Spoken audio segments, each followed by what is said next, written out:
Hey everybody, Larry Life Dad here. Welcome back. I know it's been a while, but I got some new stuff to show you.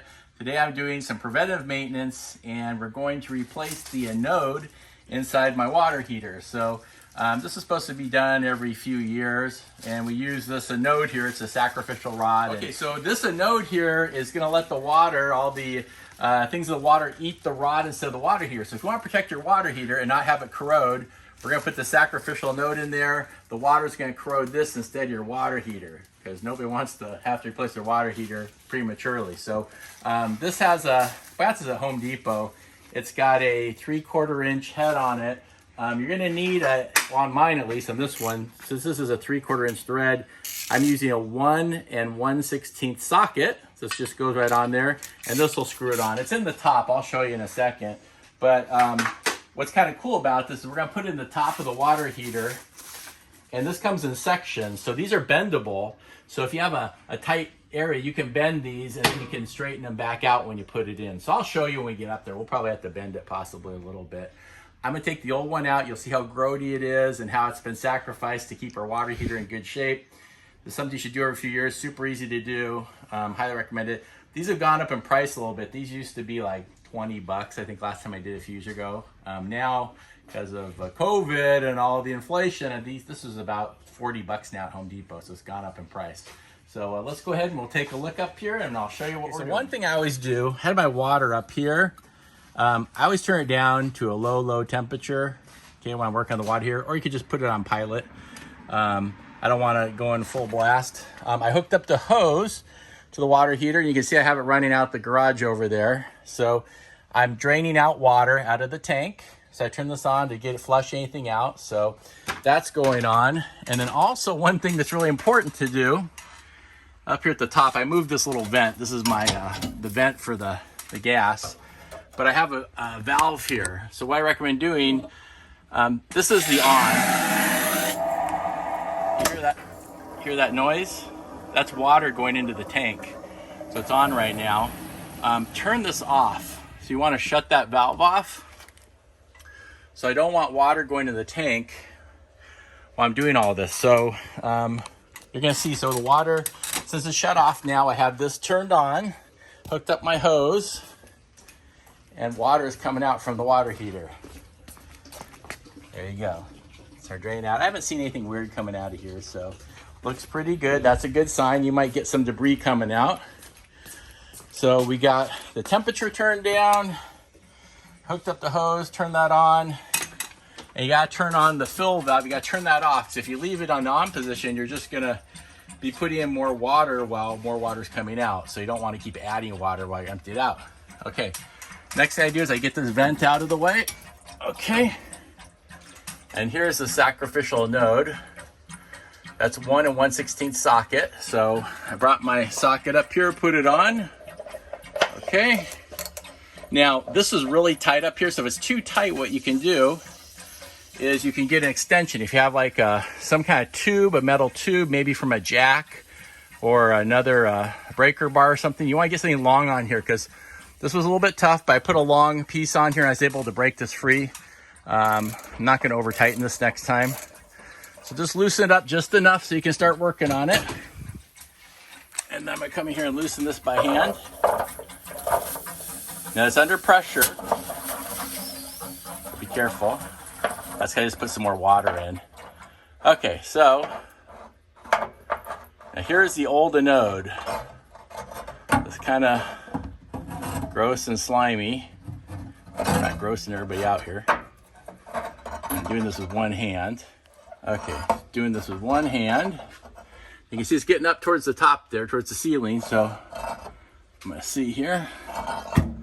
Okay, you can see it's hitting the ceiling and it's not quite out. So sometimes you gotta bend these guys. So I'm gonna go ahead and hand this over to Larry Life. He's gonna film while Dad bends this to get it out and give me some more room. Okay, there we go. I just had to bend it just a little bit. Okay, so this was not too bad. You should see my last one. I didn't know about all this. I hadn't changed one for about 15 years, so it was kind of nasty. Let's go out in the sun. You can check this out. This one's not in too bad a shape. You can see where we're starting to deteriorate. So you want this to deteriorate and not your water heater. That's not too bad. It's looking, I probably didn't have to replace it yet, but I already got it pulled apart, so we'll just do it now. You know, that's it. And look how this bends. So you can see I had to bend it to get it out, and you can bend it back straight if you want. The one I pulled out last time, they've been here for 15, 16 years, it was disgusting. It was falling apart. It was nasty. But this one's decent. Probably could have gone another year or two on this one, I bet. But oh well, it's not bad. I just don't want it chunking away or falling off and get in the water heater. So I'm gonna go ahead and leave that here.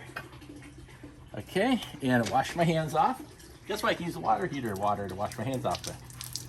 Okay, it's coming out of the water heater. We'll go put that back in. Okay, give me 1 second and I'll be right back. Before we put the Anode in, the new Anode back into the water heater, we're going to put some Teflon tape here at the end. So I'm going to go ahead and wrap that up and I'll be right back. Got the Teflon on there now. This will help seal it. So you can buy Teflon tape, super inexpensive. It just helps seal it.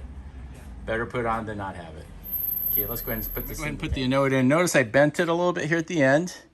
That's going to help me because I've got these ceilings up here. It's going to hit. So I'm going to put this in like so. Okay, I'm going to wrap this around the back. So now I've got it in here.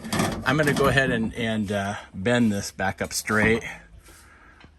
I just need to bend it just to get around the curve there. All right.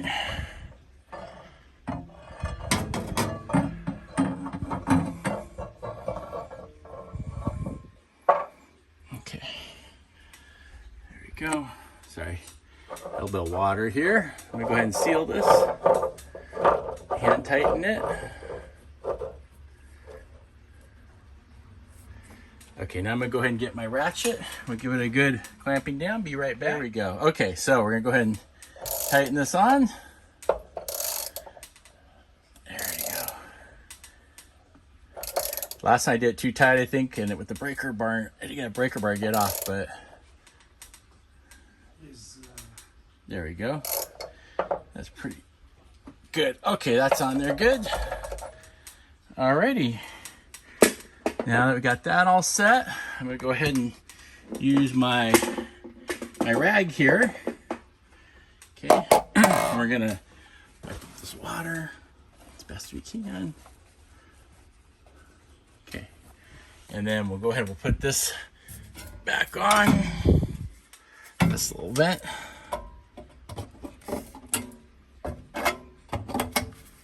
Okay, and then go back down here. And all I have to do now, I left mine on, so I'm gonna go from vacation mode. And I can just turn it up to warm. Then we're all done, whatever temperature you want. So you can do that when you're all finished. But otherwise, that is it. Hey, Larry Life Dad back here. So this water heater behind me is about 23, 24 years old. So it's the original one, had great luck with it. So if you want to extend your water heater's life, have a good shot at having it last longer, go ahead and replace your Anode every few years. It'll be money well worth, or money well spent. It's only about $40. So I highly recommend it. And you can hopefully have a nice water heater like this and gives you lots of long life. And you don't have to replace it right away. Wouldn't that be great? All right. Thanks a lot, everybody. I'll see you next time. Bye.